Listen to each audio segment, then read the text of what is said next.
rahmet ve merhametin bol olduğu Ramazan ayının sonuna gelmiş bulunmaktayız.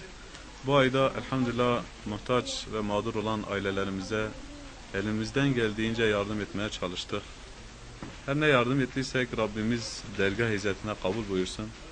Tabi bunun yanında Rabbimizin sevdiği bir sınıf vardır. Bu sınıf olan insanlar yetim olan çocuklardır, öksüz olan çocuklardır. Bizler Rabbimizin razı etmek, tabi bu çocukların bayram sevincini babasız olarak geçirdiğinden dolayı buruk bir bayram sevinci oluşmamasından dolayı gönüllerini az da olsa bir hoşnutla onları giydirmeye vesile olduk. Tabi bunu yapan hayırseverlerimizdir. Hamdolsun diyoruz Rabbimize, öksüz ve muhtaç olan yetim kardeşlerimizi bir bütünüyle sevindirdiysek ne mutlu bize diyoruz. Bu vesileyle Rabbimiz hayırseverlerden, onların vermiş olduğu hayırlardan dolayı Allah onlardan razı olsun. Mübarek Ramazan bayramlarını da tebrik ediyoruz inşallah.